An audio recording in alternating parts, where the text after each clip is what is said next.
couple words about Nietzsche before we begin. Oh.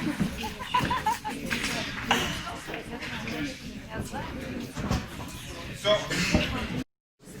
when we talk about Nietzsche and Marx, again, as far as I can tell, Nietzsche has never heard of Marx anything, and Marx has never heard of Nietzsche. Nietzsche is younger than Marx.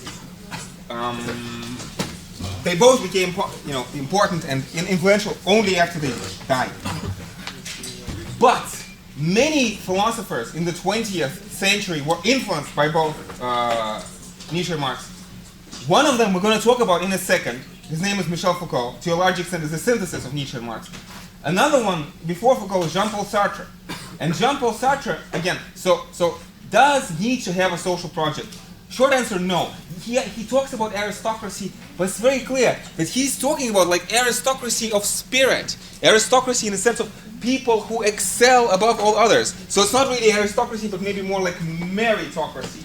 So we shouldn't, I do not think that it's a good reading of Nietzsche to say, oh, Nietzsche supports the political regime of aristocracy. I do not think that that's a good reading of Nietzsche, okay? So what is the social project of Nietzsche? What is the social project of Nietzsche? As far as I can tell, Nietzsche has no social project. Maybe he has some scraps or some ideas, but he doesn't present anything like a complete social project in any of his works. So basically, his followers had to get some ideas about that. Now Sartre, very famously, and by the way, Sartre is also very influenced by Hegel, being a nothingness to a very large extent.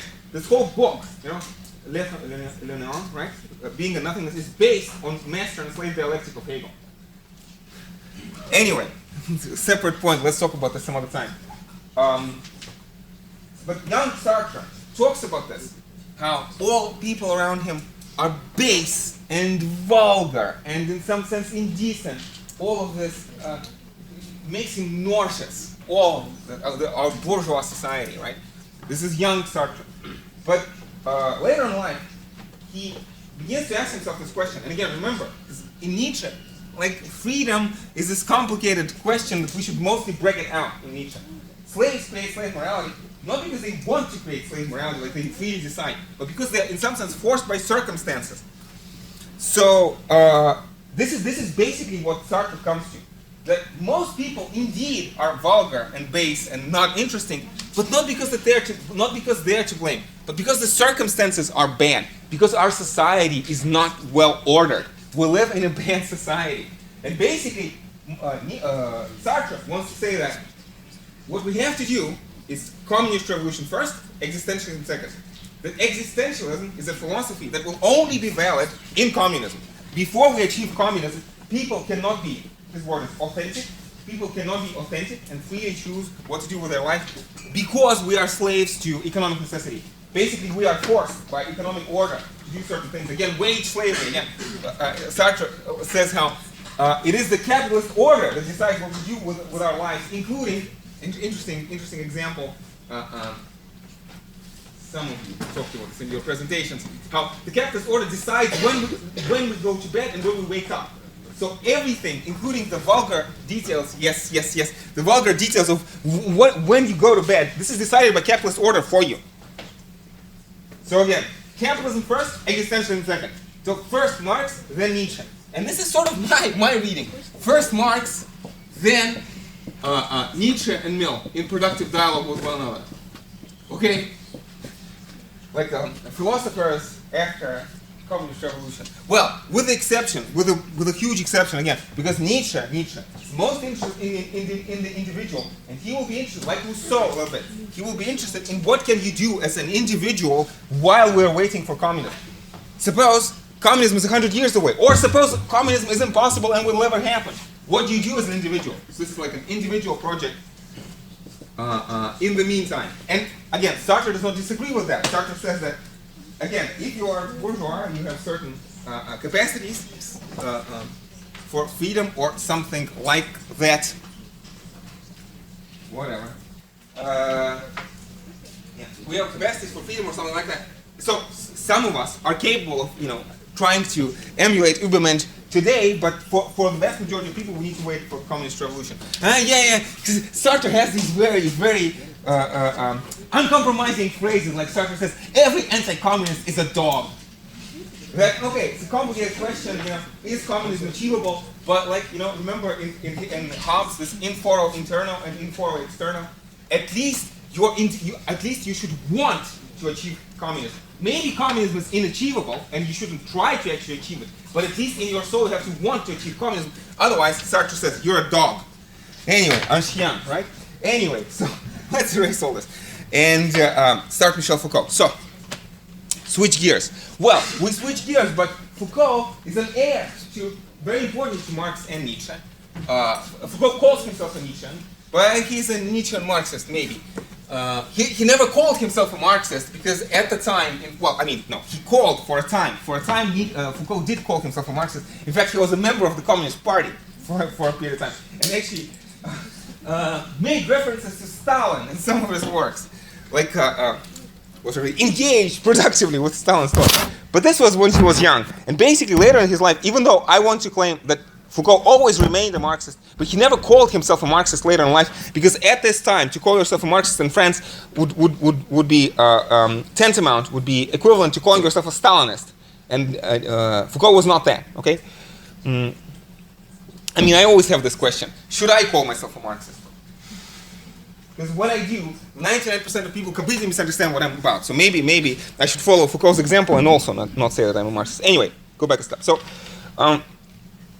Foucault has this wonderful, spectacular biography that we could talk about for hours. Unfortunately, no time for that. He came from a very well-off bourgeois family. He was a son of a doctor, and he almost became the French ambassador to Japan. So he had some potential in life, potential in the sense of he had a very favorable starting condition. But he became a professor at Collège de France. Arguably, that's more impressive than an ambassador to Japan. Anyway, and not to mention, one of the most prominent and most cited intellectuals of today. But I have to mention both Foucault and Nietzsche, when they became popular, to become popular, they had to be emasculated. Like Nietzsche and Foucault of popular imagination, most people when they talk about Nietzsche and Foucault, they talk about completely, boring, diffused parts. If you imagine that Nietzsche is dynamite, so you have to first diffuse the stick of dynamite and then you give it to the people. So likewise, Foucault, to the extent that he has become commonplace, is mostly devoid of interesting content, because Foucault himself is a very explosive philosopher. Like Nietzsche, and again, Foucault, especially towards the end of his life, kept referring to himself, I'm a Nietzschean, first and foremost. Well, Nietzsche, Heidegger, Marx, these would be probably the most important philosophers for Foucault's development. Again, let me skip all sorts of introductions that you will read on your own. Some of you already know Foucault. And let me start somewhere. So I suppose the best place to start with Foucault, well, again, okay, so let me write a couple words on the board. I will not explain them now, but we need to talk about them at some point. We need to talk about the concept of ideology. This is from Marx. Foucault does not use the word ideology, but he uses the word episteme,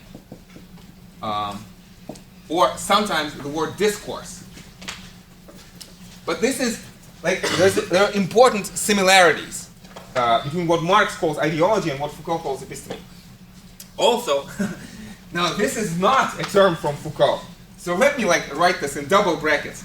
Commodity fetishism. This is a term from Marx. Foucault never uses it. But I want to, take a moment while we're going to explain Foucault to talk about commodity fetishism from last time. So I'm partly using Foucault to catch up on certain things from Marx. Again, apologies for haphazard presentation on Marx. You see, I have not, in my stage of my intellectual development, I'm not yet mature enough to give a proper lecture on Marx. But I'm working on that. Maybe next year. Who knows? Anyway, but if I'll be able to give a satisfactory lecture on Marx, I'll let you know. Record that. Anyway, so far Marx is beyond me. I keep saying that Marx is the most important, most complicated philosopher for me. Yeah, I mean this very seriously. Anyway, so let me not beat around the bush, and let's jump immediately in medias res. Let's jump to the important bits in Foucault. So Foucault begins, now this is a waste of time, I apologize, but there's no way I can refuse the temptation to read this. So Foucault begins his most important book for our purposes, which is called Discipline and Punish, Surveiller et Punir, right? Discipline and Punish. He begins by this wonderful discussion of how in the middle of the 18th century, a person, particular guy in France, who is accused of attempting to murder the king, the regicide, how this person gets treated, let's put it that way. So on the 2nd of March, 1757, Damien, the regicide, was condemned to be executed before the main door of the church of Paris. He was to be taken and conveyed in a cart, wearing nothing but a shirt, holding a torch of burning wax, weighing 2 pounds, and in the said cart to the Place de Grève, where on a scaffold, where the scaffold will be erected there for his execution. The flesh will be torn from his breasts, arms, thighs, and calves with red-hot pincers, and his right hand burnt with sulfur. And on those places where the flesh will be torn away, poured molten lead, burning oil, burning resin, wax, and sulfur, melted together, and then his body drawn and quartered by 4 horses, and his limbs and body consumed by fire, reduced to ashes, and ashes thrown to the wind. And while all this wonderful spectacle is going on, Damien, at each torment, cries out as the damned in hell are supposed to cry out. Beautiful spectacle. So, and Foucault begins with this observation, and so he says, this is how we used to punish people. And then he gives a short summary of the institution of contemporary prison. And he says, here's what we have. The medieval mode of punishment and the modern mode of punishment. Medieval and modern. We have, he says, an execution and a timetable. A public execution and a timetable. Here's the question. Why do we go from a public execution to a timetable? And what does this signify? And does this mean that we have become more civilized or more tolerant or any of those things? So immediately, let me separate the board into 3 sides, into 3 parts. And we will talk about 3 regimes in Foucault. Well, 2 are going to be most important ones. Yeah, whatever. Something like this. So we begin with what Foucault calls sovereign power. Sovereign power. And we transition to what Foucault calls disciplinary power. And ultimately, our destination today is biopower.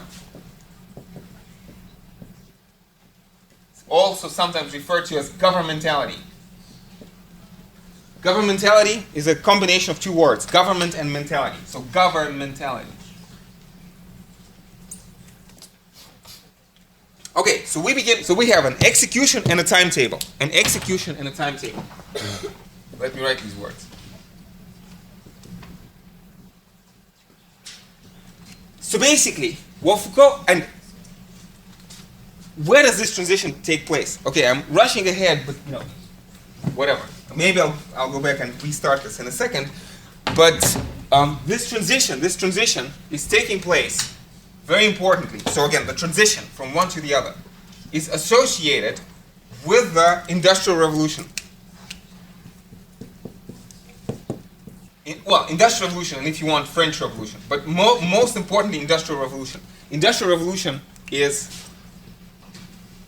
the point of transition.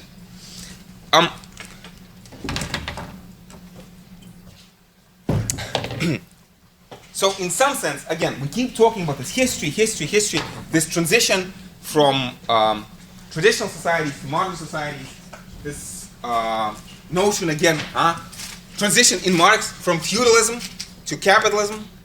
Well, actually, both of these would be capitalism for Marx. Both of these very important. This would be early capitalism, this would be late capitalism. Marx doesn't know about this one, but later Marxists will talk about this. So this is, in some sense, maybe the answer to the question of why communism never happens, at least up until this day.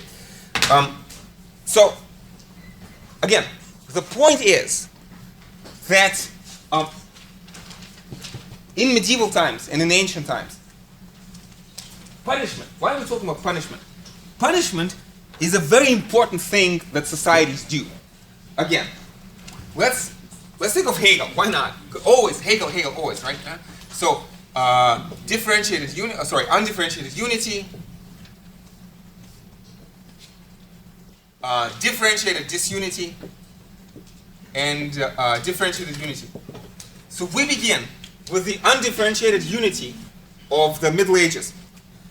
But this undifferentiated unity obviously is not perfect. It does not sustain itself. So in the ancient world and in medieval times, you have conflictual instances. And again, immediately. So another thing I keep talking about every class, but let's write this on the board again. Conflict consensus. Conflict consensus.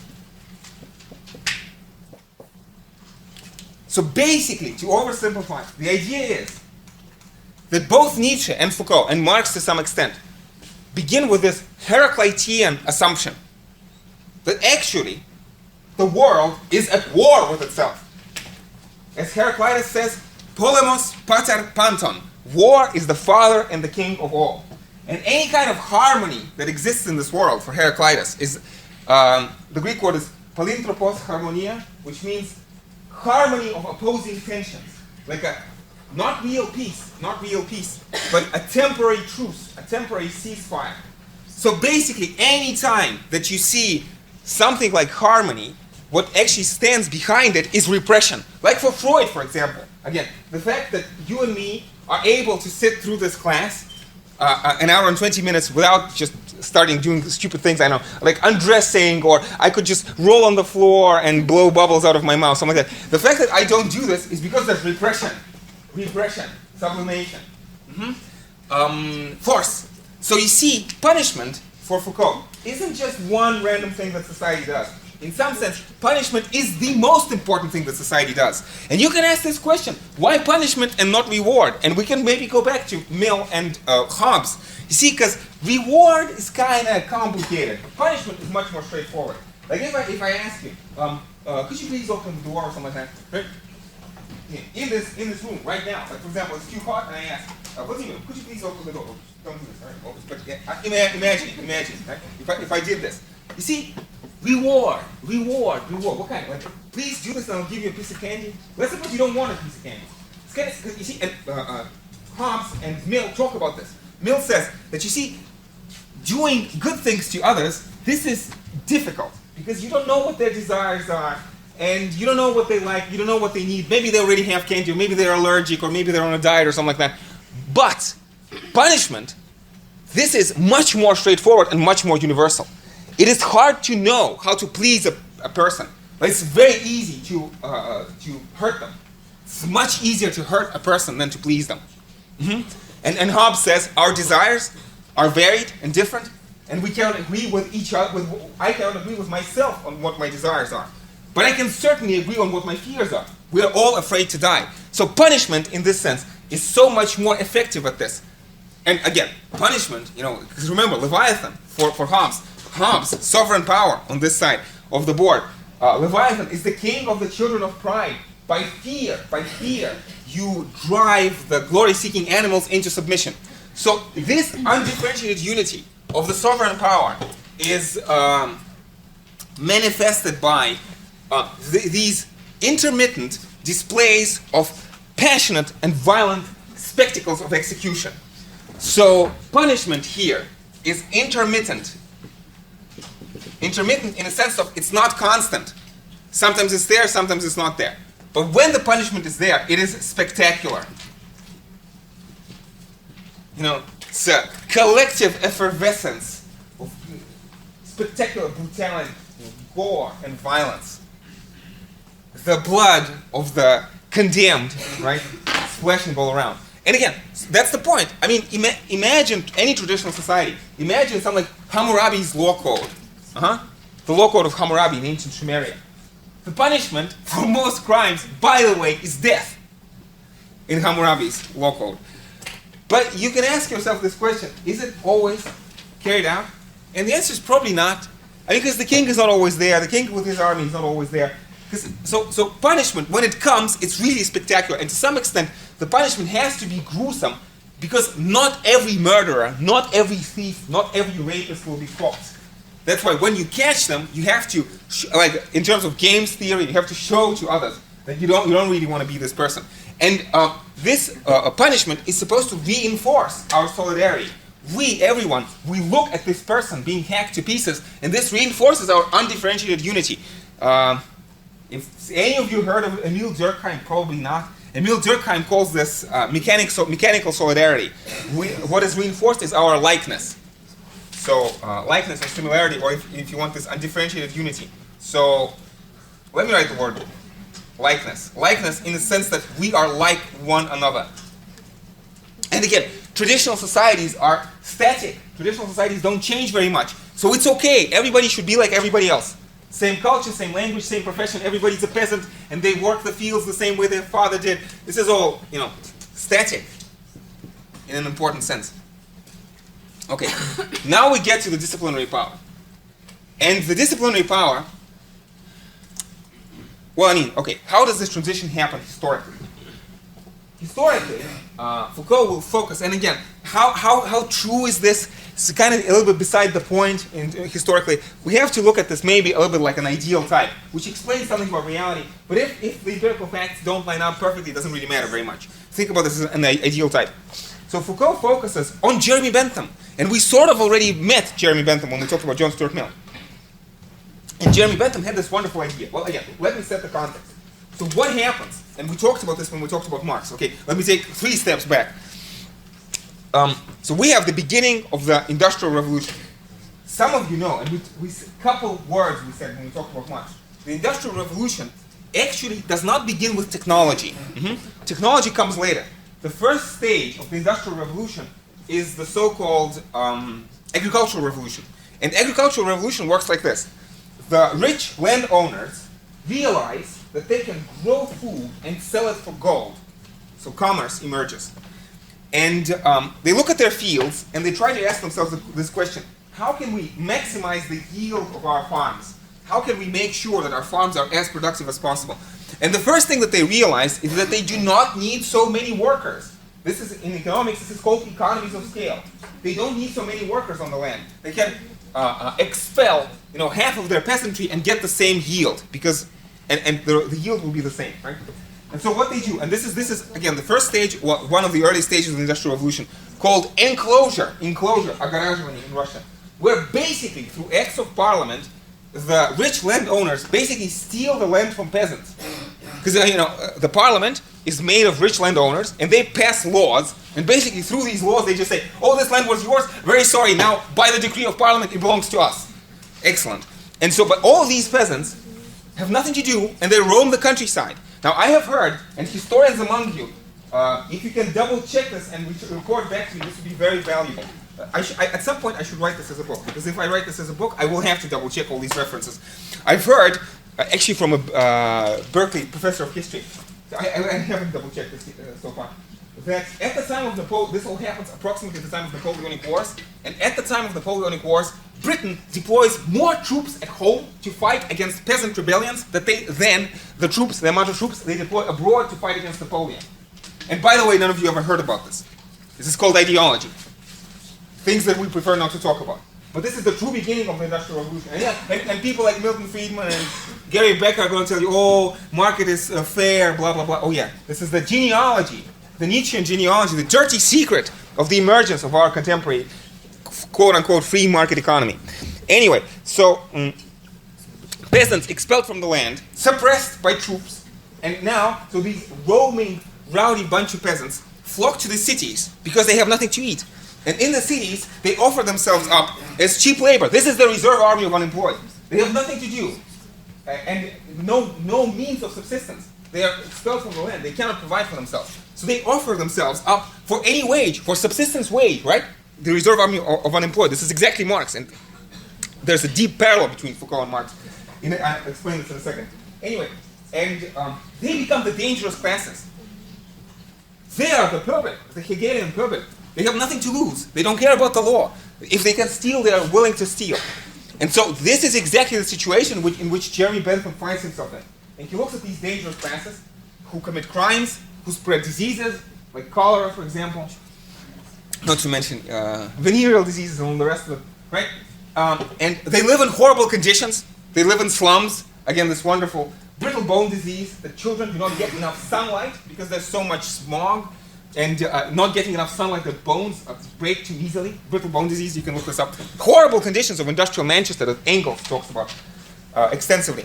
And so Bentham looks at them and he says, oh, wretched people, wretched of the earth, dangerous classes. Let's do something about them. Let's make them productive. It's a key word, productive. Productive. This is the point of disciplinary power. The sovereign power is be like everybody else. Obey, be in line. Here, be productive. So you want to take these dangerous elements, you want to take these dangerous classes, and you want to somehow retrain them, maybe a little bit like Pavlov's dogs, to be productive members of society, to do something useful. And Bentham imagines an architectural design. Oh, but it's so much more than an architectural design. And Bentham calls it panopticon. Panopticon. In Greek, I hope, meaning like all visible. Panopticon. And panopticon is an abstract design of a prison. So you imagine a round prison like a Colosseum. So if this is the view from the top, and in the middle you have a so here we have individual cells, right? And in every cell, solitary confinement, every person is alone in a cell, and in the center there's a tower. And Bentham says, through a system of light and shadow, through a system of light and shadow. Today we would say through a one-way mirror, or maybe a surveillance cam, right? In the tower, in the darkness of the tower, there is hidden a guard. And the point is that the guard, from the darkness of the tower, can observe any prisoner at any moment when he likes. But the prisoners can only see the darkness, can only see the one-way mirror, can only see the surveillance cam without knowing whether somebody is watching them or not. And so what happens is that the prisoners, always paranoidly feeling this gaze from this darkness on them, they begin to discipline themselves. And you only need one guard. And in fact, Bentham says, most of the time you don't even need a guard. The camera, it doesn't even have to be plugged in. People will discipline themselves. And Bentham says, oh, wouldn't it be nice to have this system everywhere? In schools, in the hospitals, in the factories, in military barracks, everywhere. Wouldn't it be so nice? And basically, Foucault says, yes, this is our modern world. This is our transition from the static nature of medieval societies to the post-industrial revolution. Because again, what is the point? What are you trying to do? You are taking this rowdy bunch of peasants. When they used to be peasants, life was very traditional. You did what your father did. But now, you want them to go into a city and to be able to take any job, to man any job in any factory and produce whatever. And you have to be able to count on them being productive, not to sabotage machinery, to show up on time. You need to train them. Slave morality, something like that. Or maybe to some extent the stage of the camel. I don't know, I'm not sure. With a question mark. But the point, or Freudian repression. So people need to learn to submit their impulses to the schedule. Again, an execution, and a timetable. An execution and a timetable. We want to go through the execution, from the execution to the timetable. And Foucault has this wonderful phrase, the soul is the prison of the body. The soul is the prison of the body. Now, this is reverse of Plato's. Plato says the body is the prison of the soul. The body is a hunk of mortal flesh which traps your immortal soul. And then the body dies and your soul goes free. Foucault says no, it is the other way around. The punishment, these micro penalties, which I'm going to talk about in a second, micro penalties, they are supposed to strike the soul and reshape the soul such that you become your own tyrant. So very similar to what Nietzsche is talking about. Again, this conscience or self-consciousness. You do something, but the voice of your conscience or self-consciousness tells you, no, you should do something else. This is bad. This is sinful. People are watching. I should stop doing that. I should know, I don't know, masturbate in front of it or something like that. Soul is the prison of the body. And again, you will experience this. In a week, we'll have the exam. And before the exam, your body will groan and ache and will want to sleep. But your soul, the prison of your body, will say, no, keep pushing forward. You have to do this. Because tomorrow, there's the examination. What is examination? It is an act of surveillance. It is an act of observation, normalizing judgment. We'll talk about this in a second. So anyway, soul is the prison of the body. And soul, being the prison of the body, produces, and this whole system produces what Foucault calls, let me write this here, produces docile bodies. Docile bodies. In Russian, podatливые тела. Bodies which can be controlled. So you take this rowdy bunch of peasants and you discipline them and you make them into these universally productive workers who can be anything. And again, notice, Marx talks about this. Through economic necessity, on the pain of hunger, you can become anybody. A mailman, or a delivery man, or a postman, or a shoemaker, or, I don't know, a worker in a pin factory, or you can assemble iPhones, it doesn't matter. And most of these jobs, through our conveyor technology, etc., can be done by anybody. Ford's Model T, anybody can produce Ford's Model T. Okay, and so what is, again, let me make the relationship of Foucault to Marx very explicit. I insist on reading Foucault as a Marxist because this book, Surveiller et Punir, right, Discipline and Punish, is a companion volume to Das Kapital. Das Kapital tells us about what Marx calls the primitive accumulation of capital. The primitive accumulation of capital. We didn't talk about this, but it's important. Because before innovations can begin, you need a certain stock of capital that can be used for innovation. Примитивное накопление капитала. And Foucault is talking about the primitive accumulation of labor. Again, primitive accumulation of capital is you have these capitalists who have capital that can be invested, for example, in new machinery. But the primitive accumulation of labor is you have this labor force which is ready to work productively for a minimum wage and will not make trouble, by and large. And this is achieved through the systems of micro penalties which is in place throughout society. Again, that's the whole point, because for Foucault, this operates everywhere. Since the time you're born. Again, your parents observe you, and your parents are in turn being observed, and this happens again in schools, in hospitals, here in this classroom. So all of your life, up until the point that you become, that you are ready to become a worker, you are being disciplined, and then when you become a worker, you continue to be disciplined.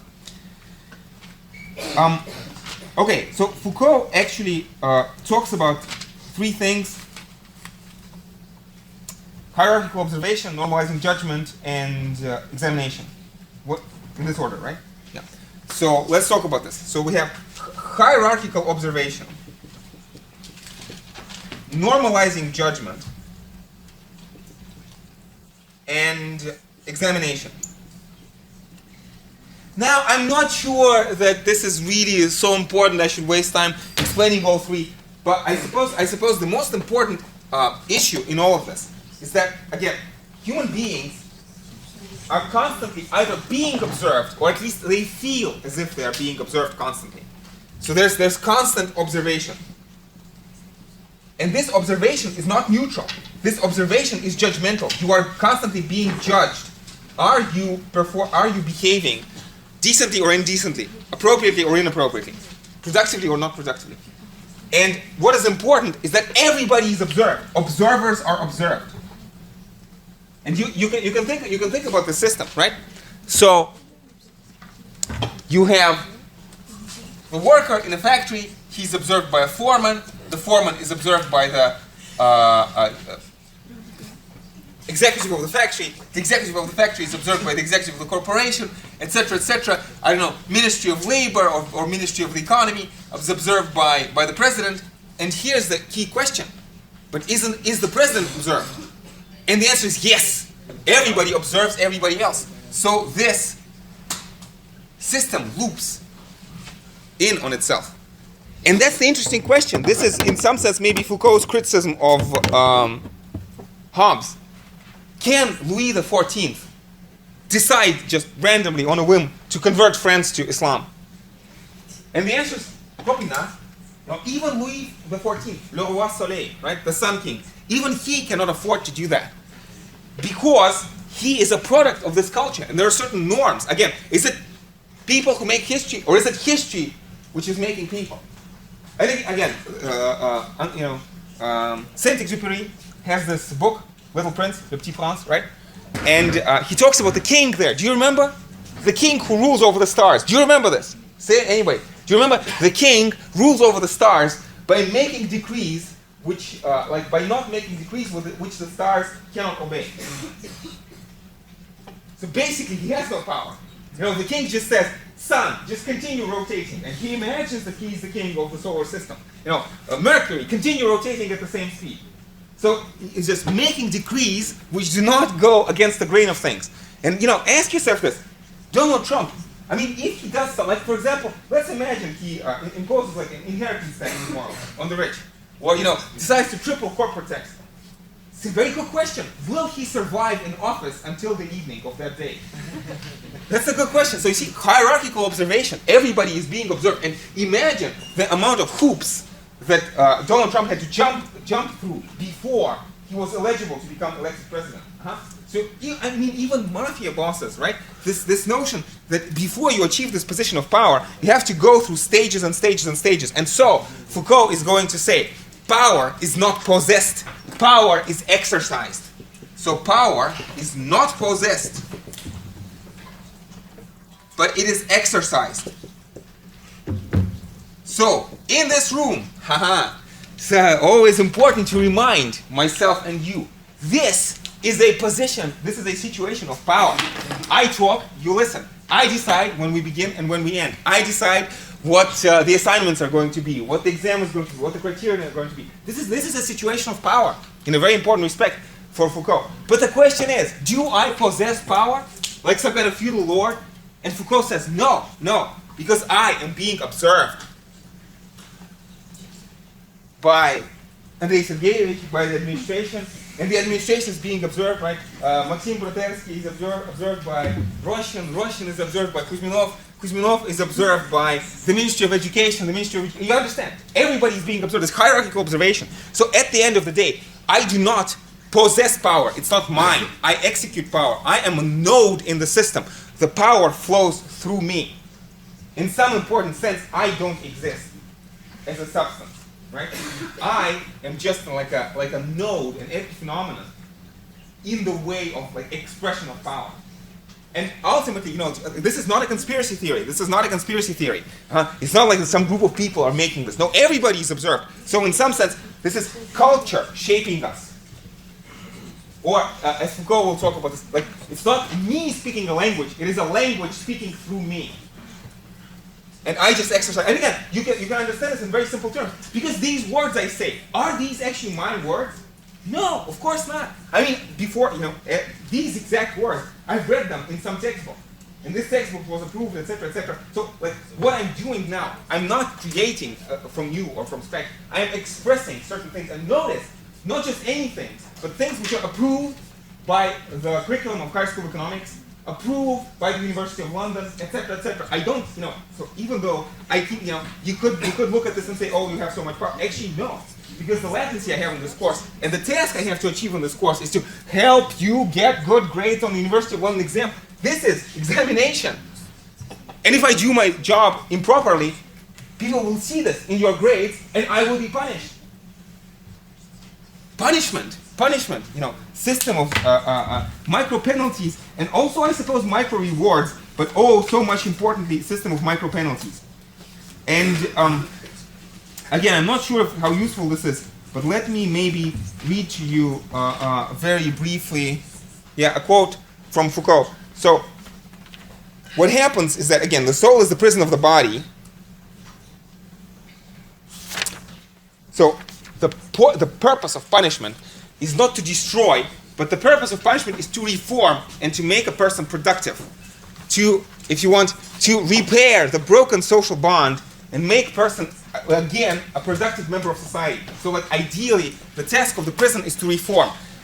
Prison industrial complex, yeah. Not necessarily reform, but be productive, right? And Foucault says that the workshop, the factory, the school, the army, the hospital, everything, right, is subject, so people in these institutions are subject to a whole array of micro penalties. Also maybe micro rewards, but mostly micro penalties, because again, rewards are amorphous and not really motivated, but penalties aren't. Micro penalties of time, penalties for lateness, absences, interruption of task. A lot of people are incurring micro penalties for absences today. Anyway, micro penalties of activity, inattention, negligence, lack of zeal. Micro penalties of behavior, penalties for impoliteness, disobedience. Micro penalties for speech, for idle chatter, for insolence. Micro penalties of the body, for incorrect attitudes, irregular gestures, lack of cleanliness. Micro penalties of sexuality, impurity, indecency. And again, the point is that this is not a conspiracy theory. Everybody exercises this power over everybody else. Again, micro penalties for lateness, if I come late into this class. Micro penalties for lack of cleanliness. Let's imagine I come here like stinking like a hobo or something like that. Horrible example, whatever. I mean, but you know, in my wonderful, being a philosophy professor, like at one point I was sort of like, this actually happened to me on 2 separate occasions. I had coffee in this in this exact container. I have poured coffee all over myself, and I incur micro penalties in your gaze, in your, in your eyes. I see disdain for my behavior, and this is again the soul striking the body. And individually, these micro penalties are not particularly important or harsh, but there's a system, and the system operates constantly. And the point of the system, again, is to make us productive. So, but we need to go to the stage of biopower. I'm sure I'm forgetting something, but let me push forward, and then if I forget, I'll come back and explain this in more detail. So Foucault says that on this stage, disciplinary power, we begin with isolated institutions. But biopower, and what is biopower? Biopower is disciplinary power on steroids. Biopower is exercised throughout society as a whole. Here, we're looking at dangerous elements. So, the criminals, or the sick, the leprous, for example, prokаженные, right? But in biopower, we are not looking to neutralize dangerous elements, but we are looking to increase productivity or utility. Again, we also cared about productivity here, but on the stage of disciplinary power, you just take dangerous elements, again, the mad, the leprous, the criminals, and you try to make them productive. Here, we're taking everybody, and we're trying to make everybody productive, even if you're not a leper or a criminal. And disciplinary power is exercised over individuals, and biopower is exercised on the level of the population, thinking in terms of population as a whole. So let me maybe, to make this slightly clearer, although not exactly, do it this way, because this bit, isolated institutions, dangerous elements, individuals, this actually refers to disciplinary power. And biopower is disciplinary power on steroids. Disciplinary power continues to be exercised over dangerous elements, but this is a new form which emerges. And this is a deep connection to things we already discussed, especially this discussion of public authority in Hegel. The German term is Polizeiwissenschaft, the science of the polis, the science of the city. This is where we get our word police. Science of the polis, how to organize the city. And originally this included social welfare, firefighting, public health, sanitation, and also the police in a narrow sense of the word. But this is the emergence of the science of the city. So, for example, again, on this level, you just find with the morbidly contagious, for example, the leprous, and you isolate them in the leprosaria, right? But here, you are vaccinating all population, everybody. Likewise, here, you are looking at juvenile delinquents, like, child criminals. But on the stage of governmentality, so this is disciplinary power, but on the stage of governmentality, we have these exams in school. Every child in Russian Federation, every child is supposed to go through exams. And if you don't go to school, and if you fail exams, your parents will be punished by the government. So this again, deployment of population as a whole. Again, it's a little bit like playing a strategy game, and population is your resource, and you are trying to manage the resource. Again, are you doing this for the sake of the population? Hell no, of course. You are trying to cultivate the population as a useful, productive resource. It's like taking care of the forest. Again, you need the forest to cut it down and make furniture of it. So in order to make sure that your forest is productive, you have to take care of it. Plant new trees, make sure that it's free from parasites, make sure that wildfires don't spread. Same idea with respect to the population. Take care of the population. But especially this notion, normalizing judgment, this idea that, again, it used to be deployed only to the dangerous elements. Now everybody is ranked. You have a rating among all of you. There's a ranking order. And Gavich has it in front of his face. And he said, oh, you are 2 points higher than you. And you are 2 points higher than somebody else. You know, and it's important. Again, so and this is a way at the same time to understand who you are. So this provides certain information. So it is a way to describe this class in simple, manageable form. But not only that, it's not just descriptive, but it's also normative. The rating is descriptive, but also normative, in the sense that everybody who is below number 1 could do better and should feel ashamed, should apply the micro penalties of the soul to their body and to try to work better. So again, what do we get ultimately? Efficiency for the sake of efficiency. This is the goal of the system. As Marcuse would say, Freudo-Marxist, famous Freudo-Marxist, that in our contemporary formation, the primary driver of the superego, those of you who are familiar with Freud, is again this, what Marcuse calls performance principle. Efficiency for the sake of efficiency. Efficiency for the sake of efficiency. Heidegger also likes to talk about that. The technological understanding of being. And I want to stress, this is very much like Marx. So Foucault and Marx have the same basic criticism of capitalism. Capitalism is an inhuman system which uses humans for its own structural purposes. This is not for the benefit of somebody. This is not for the benefit of anybody whatsoever. This is structural efficiency of the system. Efficiency for the sake of efficiency. And we are all cogs in the machine on some level. Or at least that's the point. Now, okay. If we had more time, and if I had more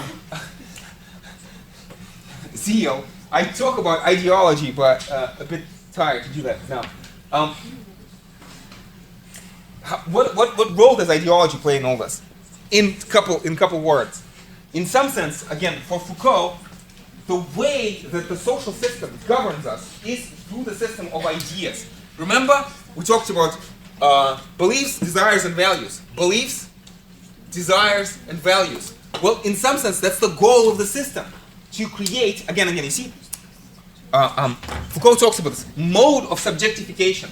Mode of subjectification.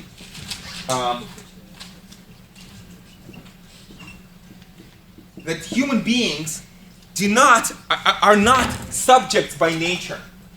But again, if you take a human being and just live them somewhere in the forest, they will not grow up to be a human being. A human being is uniquely a product of society. Society makes you what you are. And society makes you into a certain subject. Without society, you do not have subjectivity. Again, go back to Nietzsche a little bit, this notion of self-consciousness, linguisticality, Sprachlichkeit, right? Anyway, so society manufactures people as if in a factory with certain beliefs, desires, and values, which are, again, efficiency for the sake of efficiency. Again, you remember Hegel talks about how countries compete with one another, and countries with bad institutions fall by the wayside. And Hegel imagines that what you get at the end of times is this perfect Rechtsstaat in which your freedom, individual subjective freedom, corresponds to objective freedom. And this is similar, but not what Foucault is saying ultimately. Because what Foucault says is that the kind of institutions that develop in this natural selection are not humane institutions of the Rechtsstaat. No, it is like what you get is a higher and higher degree of exploitation of individuals by the social system, of every individual, including the bourgeoisie, including the ruling class, including the aristocrats, everybody, again, is driven for this efficiency, for the sake of efficiency, again, understood in these Hegelian terms, efficiency in the sense of your society, economically, politically, militarily, and of course, economic and military power are very much linked together in contemporary world, especially when we talk about this efficiency. I suppose, first and foremost, we're talking about economic efficiency, and economic efficiency is then translated into, soft power, but also hard military power. Your international relations team, you understand this. Of course, Foucault is an important thinker in terms of your international relations. You will talk about Foucault in the third year in your theory of international political relations, international relations. So mode of subjectification, society, as if on a factory, manufactures us in a certain fashion, and in the same fashion, how, well, actually disagreeing with Plato, because remember, for Plato, you had this notion of hierarchy of abilities, and it gets mapped on into the hierarchy of society. So this is ability or talent, and this is positions of power in society, that the most talented are supposed to occupy leading positions. That was the point in Plato, although not exactly, because of course you remember that for Plato you need to breed the workers and the soldiers, right? So maybe not unlike Plato. What Foucault is saying, that what actually happens is that the system of education, training, the system of social discipline produces individuals who will dance according to the logic of the division of labor. So it's not like talents are mapped on to positions of power in society. It's not that we live in meritocracy, no, it's the other way around. The social system demands people to slot into particular positions. And because, in response to this demand, society produces the kinds of individuals who will work. So again, it's not that ability gets mapped on to the hierarchy. It's not that ability gets mapped onto the hierarchy, but the hierarchy places certain demands, and people with particular abilities are created. Okay, so again, in some sense, like society, the hierarchy demands that there be some people who do stupid jobs for low pay, and so the social system produces the kind of people who are beaten and scared into into performing unskilled, degrading work for low pay, something like that. So it's like, well, again, Marx talks about this. For Plato, differently abled individuals developing their rich and varied abilities slot into different positions in society. Different talent, different positions.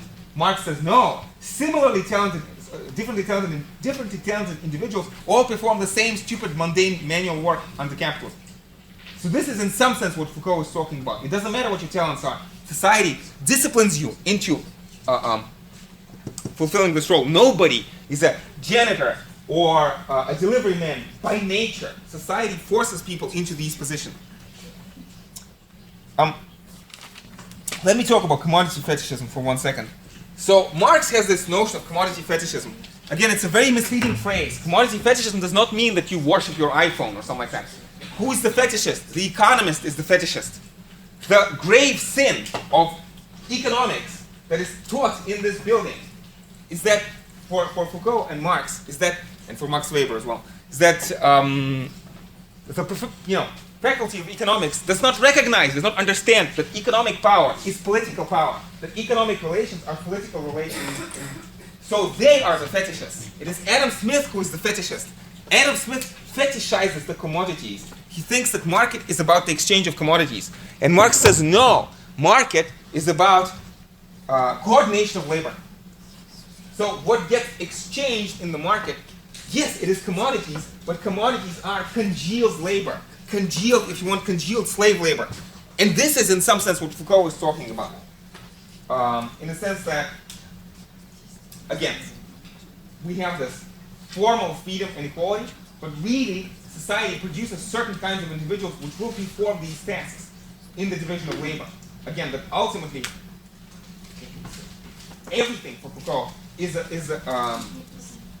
is a question of power. In some sense, this is the politicization of the everyday. That, who cares about who's going to win the next election? In some important respect, it's not going to change anything.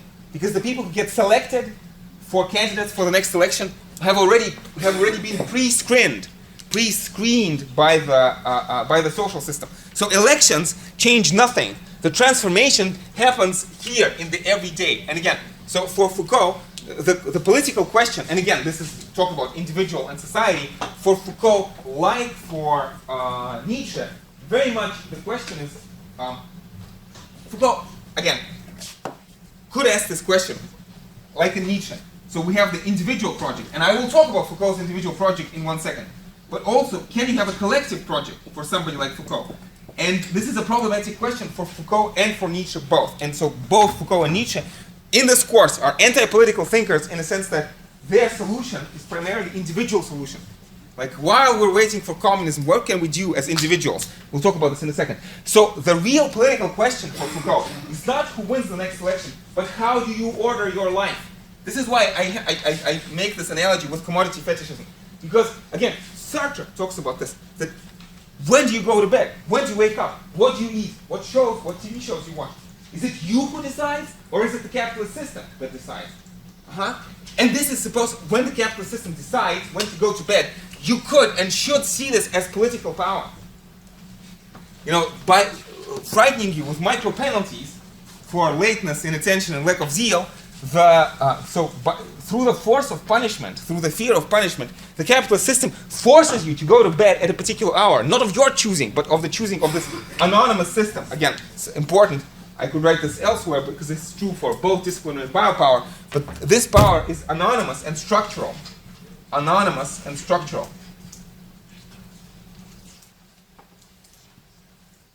Again, individuals do not possess power, they exercise power. Okay, so I hope that the link between commodity fetishism and what Foucault was talking about is more or less clear. Okay, let me talk about positive project in Foucault. I'm sure I forgot to mention a million things, but the positive project is kind of important, so let's talk about that. So first of all, again, Foucault was very careful, and whenever he writes, he always writes from a particular, disinterested standpoint. Why? Because Foucault, again, when he looks at all of this, he sees how in the history of the West, the projects of liberation simply masked different forms, more efficient forms of subjectification, or different forms of subjection, if you want. And Foucault actually says this very clearly. He says that, notice by the way, so power in this sense is not restrictive, power is productive.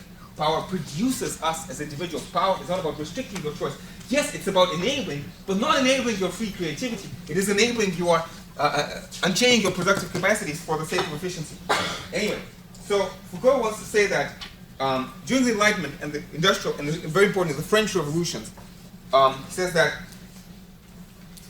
so he begins by talking about how accumulation of men is, goes together, cannot be separated from the accumulation of capital, supplemented by the accumulation of capital. Again, this notion of taking a rowdy bunch of peasants and making productive workers out of them. And he says that you have this growth of apparatus of disciplinary power that makes people into a certain kind of subject. And he says, historically, the process by which the bourgeoisie became, in the course of the 18th century, the politically dominant class, was masked by the establishment of an explicit, coded, and formally egalitarian juridical framework. So this is Marx. Mere political emancipation, true human emancipation. Foucault says this, but just in different terms. So he says that in the course of the French Revolution, basically, we get this formally egalitarian framework, juridical framework, that we are formally free and equal, but actually we're not. So you have this organization of parliamentary representative regime. But this parliamentary and representative regime is only possible, is only enabled by the dark side, by the disciplinary mechanisms. So you have formal freedom and equality, or mere political emancipation, formal freedom and equality. or mere political emancipation. But on the other side of this political equality, the dark side, and if you want the foundation and the basis and the reason why people are given free rights, are the disciplines. Disciplinary apparatus. And more specifically, he says that the general juridical form that guaranteed a system of rights that were egalitarian in principle, egalitarian but only in principle, was supported by the tiny, everyday, physical mechanisms, by all the systems of micro-power that are essentially non-egalitarian and asymmetric. So non-egalitarian and asymmetric. So the formal freedom, mere political emancipation, but real human unfreedom. And he says, although in a formal way, the representative regime makes it possible, directly or indirectly, with or without relays, for the will of all to form the fundamental authority of sovereignty. The disciplines provide at the base the guarantee of submission of forces and bodies. So formally, we are ruled by the will of all, or if you want, by Rousseauian general will of all, formally.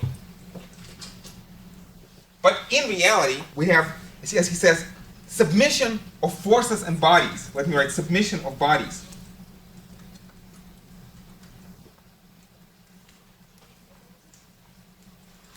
The real corporal disciplines constituted the foundation of the formal juridical liberties. The contract may have been regarded as the ideal foundation of law and political power, social contract rights. Panopticism constituted the technique universally widespread of coercion.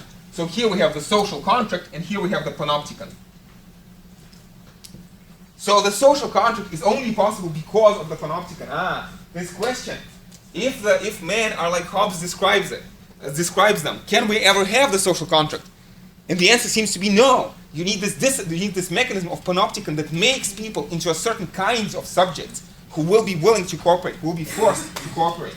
Again, this palinthropos harmonia, the harmony of opposing tensions, right? Continue to work in depth on the juridical structure of society in order to make the effective mechanisms of power function in opposition to the formal framework that it had acquired. The Enlightenment, which discovered the liberties, also invented the disciplines. So, okay, let me say this in one sentence as simply as I can. The only reason why you give people formal freedom and equality, the only reason why you give people the vote is because you know how they will vote. Not because somebody decides. This is not a conspiracy theory. It's a social system. Again, the discursive formation, as Foucault calls it. Again, it's not men who make history, but history makes men. Culture produces individuals, if you want. And Foucault's word for this is episteme, like a regime of knowledge, or discourse. Again, the only reason why you give people the vote is because you know how they will vote. And this is also the reverse side for Foucault. If we want to achieve freedom, if we want to achieve social transformation, we should start here, not here. We should not care about who gets elected, but this is langsames boren der harten Brettern, right? The slow boring of hard boards. True transformation in society has to begin at bottom. From the transformation of the everyday life. Again, this is May 1968 in France. The politicization of the everyday. Questions of sexuality, questions of timetable become political. All that kind of stuff. Okay. So what is Foucault's project? Does Foucault have a collective project? My short answer to this is yes, with a question mark. I think that at the end of the day, Foucault is a very careful, cautious Marxist. That he believes, well, I don't want to say he believes, but he allows the possibility that we actually can have a transformation towards a better, more just, more egalitarian society. He's a Marxist and a Nietzschean Marxist.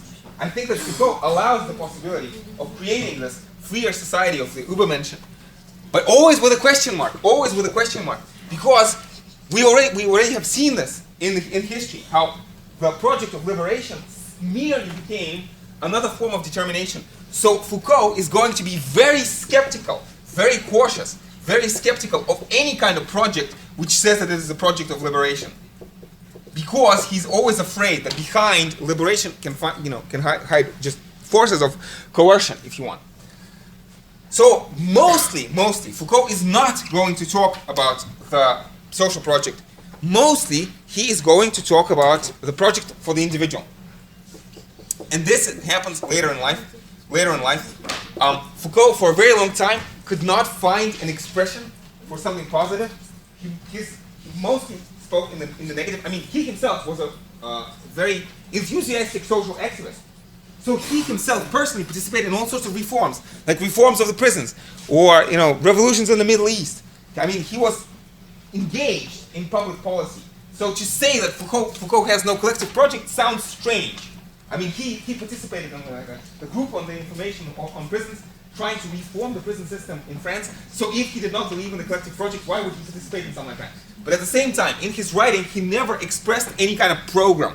He always only spoke in the negative, only criticizing, saying, this is bad, this is unfreedom, this is power, without specifying what is the alternative. And only later in his life, he unfortunately died of AIDS, too early, far too early to finish, maybe the most important part of his work. But later in life, he rediscovers in a very interesting fashion. So he goes back, to some extent following Nietzsche, he goes back into the history of the West. He looks at Christianity, especially Christian practices of confession, exactly what Nietzsche is talking about. The slave morality, this notion of conscience, совесть, this again soul prison of the body, how people are supposed to confess their sins, that kind of thing. And as Foucault is looking at that, he goes back deeper and deeper in history, and he finally gets to the Greeks. And in the Greeks, he finds not really necessarily an answer, but a certain model which he thinks interesting and productive. Again, not an answer, but maybe the right kind of question. Not an answer, but maybe the right kind of question. And what he finds among the Greeks, well, I mean, he looks at Stoics, and I actually think that Stoics are probably not the best for his purposes. We talked about Stoics in this class a little bit. I don't really, triple exclamation points, this is my personal opinion, I cannot really substantiate this. I mean, I think that the reason why he focuses on the Stoics is because his roommate at somewhere, in the École Normale probably, was Pierre Hadot, who was the leading French expert on the Stoics. And by the way, Stoics, Cynics, Skeptics, Epicureans, these Greek philosophers were only really getting rediscovered in the 60s, 70s, and 80s when Foucault was writing about this. So in some sense, Foucault is the pioneer of all this. But he's interested in the philosophies of the Hellenistic age, but not just of the Hellenistic age, he goes further back. He goes to Plato and Socrates, but reads them in a special lens. And especially what he finds, again, in Plato's dialogue, Alcibiades, I'll give you that. Socrates presents this picture of your relationship to the world. And Socrates, in Plato's Alcibiades, says that the first task of learning is to unlearn all the bad influences that society imposes on you. And in some sense, this I think would correspond to the lion stage in Nietzsche. So yeah, so we will find ourselves already grown up with a certain cultural baggage, right? And when we are ready, sort of partly finishing the stage of the camel, now we enter the stage of the lion, and we try through critical philosophy, through the critical project. So critical project, we try to understand and find the limits of the education that we have received. And I keep talking about this conflict consensus. Again, Foucault, like Marx and like Nietzsche, have a lot to say on the conflict side, to talk about how things that seem consensual in society, that harmony is only a result of force. And this is at this stage where you try to realize and understand all the ways in which society is trying to control you. And then, on the second stage, you are trying, Foucault calls this problematization, I think, right? Anyway, problematization, you try to find a different mode of expression. And here you run into exactly the same problem we had with Nietzsche and Übermensch, with the stage of the child, is what are these new values that you have to affirm. But it seems to me that both for Nietzsche and for Foucault, the criterion is imminent. The criterion is imminent. We are talking about human happiness. We are talking about human well-being. We are talking about, pleasure or utility, as Mill would say, in the broader sense of the word, permanent interest of man as a progressive being. So I would say, compared to Mill and compared to Nietzsche. Again, but it's very important that for Foucault, the criterion of rightness and wrongness cannot be transcendent. Again, he contrasts this mode of being a subject to the Christian confession. So the Christian confession is you subject yourself, you submit yourself to the external order of value. And here, the idea is to create the order of value from within yourself. But again, how can you do that except, basing on your biology or something like that? To me, the question is not clear. So with a question mark, I'm going to make a strong claim. So my claim that what we are talking about is yes. Basically, again, Mill's project of permanent interest of man as a progressive being, or maybe Marx's project of this development of rich and varied abilities. And again, could this turn into a social project? I think yes, very much. In Foucault, it's easier to imagine even than in Nietzsche, because Nietzsche has all this conflictual stuff in his philosophy. But for Foucault, because you see the project of social criticism, like critical philosophy, critical sociology, occupies a much more important role for Foucault. So it's much easier to imagine how you do this for Foucault, how you do this together in a community. So ultimately, he focuses on the individual. The goal is the individual. But crucially, obviously, again, like in Nietzsche, your individual freedom has to be enabled by the community at large. Again, the only way that you can criticize the situation, the only way you can disentangle yourself from the networks of power which are produced by society is by collaboration with other individuals. You need people like Michel Foucault to explain this to you. And Michel Foucault needed other people like Nietzsche and like Marx to teach him this stuff. So again, you need, at the very least, you need teachers. And this is the political side of the project. And again, the big question is, so Nietzsche and Foucault are talking about this in terms of the individual project. Can this be universalized as a collective project? This is the big question. And I would say that the biggest challenge, so there are people, unfortunately, we have no time to talk about this at all. An important philosopher to talk about this right now would be Jürgen Habermas. Maybe we'll talk about Habermas in some other course. And Habermas imagines how gradually, through the unfolding of what Habermas calls communicative rationality, the whole world can be brought on board with this collective project. But the biggest challenge, I think, for people like Habermas is this issue of efficiency for the sake of efficiency. And maybe the biggest challenge for people like Marx. Because you remember, Marx imagines that communism is going to be a more healthy, happy, free society. But he also thinks that it's going to be a more efficient society. And the question is, but if subjection of people to this regime of power makes us more efficient, then what happens with freedom? And again, the process of natural selection goes in this direction.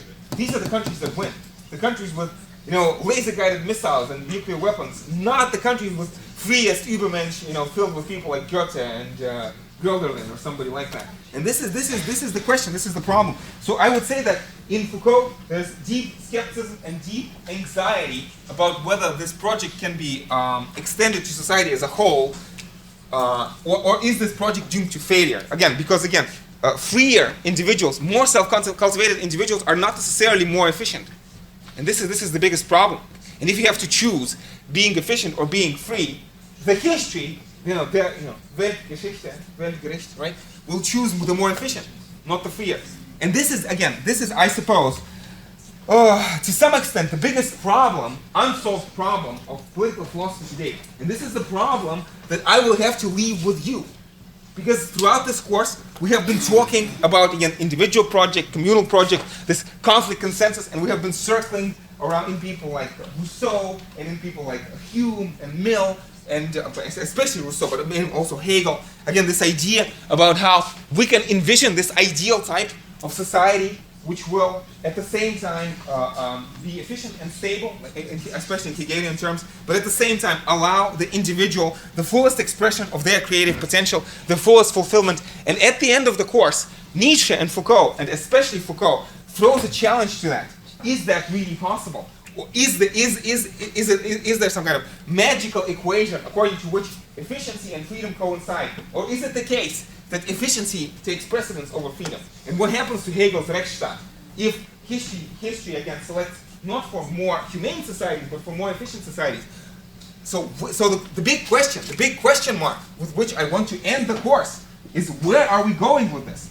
Are we going towards some kind of, communist Hegelian Nietzsche utopia or Millian utopia, John Stuart Mill, this experiments in living, right? Are we moving in that direction? Or are we moving in the direction of hive mind, where the vast majority of people will be enslaved by the social system like the drones in the ant colony, and just being directed through, basically, through this system of micro rewards and micro penalties, like the drones in the anthill are controlled by pheromones, driven to simply fulfill a certain function in the most efficient way possible. So this is the question. This is the ultimate challenge, and I don't think that anybody has a definitive answer to this question. When I finished the lecture on Marx, asking this question, sort of, where we headed? Socialism or barbarism? Socialism or barbarism? In some sense, maybe this is asking the same question in a different fashion. So this is a sinister note to end the course. So maybe let me go back one step and try to finish on a more cheerful note. And the more cheerful note is this: we don't need to try to predict the future. Maybe it'll go this way. Maybe it'll go this way. Again, pessimismo dell'intelligenza, ottimismo della volontà. Right? So pessimism of the intellect tells us that probably we're going to hive mind or self-destruction, which is much easier to imagine. But maybe through optimism of the will, maybe human beings can actually come together and achieve some kind of a better, more humane future. But at the end of the day, it doesn't matter. Because in people like Nietzsche and Foucault, and especially in Foucault, you have these beginnings, you have these bare bones. Again, the vast majority of people on planet Earth today do not have this choice of whether to be free individuals or to work in a factory. The vast majority of people do not have this luxury. But we, you and me in this room, we are in this unique position, and maybe this unique position imposes certain obligations on us to take this position seriously. Because uniquely, very few people, again, probably less than 1%, or less than a tenth or a hundredth of a percent on planet Earth today, are capable, economically, if you want, in terms of the economic base, are capable of attempting, not necessarily succeeding, but at least attempting to realize themselves. And these people are mostly in this room economically capable. But remember, of course, for Marx, there's economic base can be established with the precision of the natural science, but also man must, in the superstructure, in the ideological superstructure, must become conscious of this conflict and fight it out. And this is what this class, to some extent, not only, but to some extent, was about. And maybe this is the ultimate purpose and goal of this class. Is among the tiny minority of the population who is capable of doing that economically, even fewer will be capable of doing that intellectually. And hopefully, this is a very megalomaniacal and ambitious dream on my part, but hopefully this class was a small step, a small brick, like a small step in that direction of trying to help you disentangle yourself from the deleterious effects of our repressive society and towards the blossoming forth of freedom and individuality and this, let's finish with the Marxist phrase, this wonderful development of rich and varied abilities on our hopefully tentative and fraught with difficulties way towards not barbarism but socialism. And let me end on this note. Okay, thank you people very much.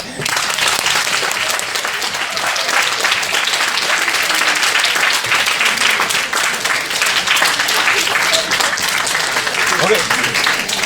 Thank you. This would not have been possible without you. Completely impossible without you. I had a lot of fun teaching this course, and I have hopefully learned a lot from you. I hope that you have also learned from me. So people, again, I hope that this was enjoyable but also useful. If you have any questions, I would be more than happy to answer. Otherwise, thank you so very much. I will see everybody, every single one of you in the seminars, and let me say good luck to all of us in life in general, but especially on the exam. Okay, thank you once again.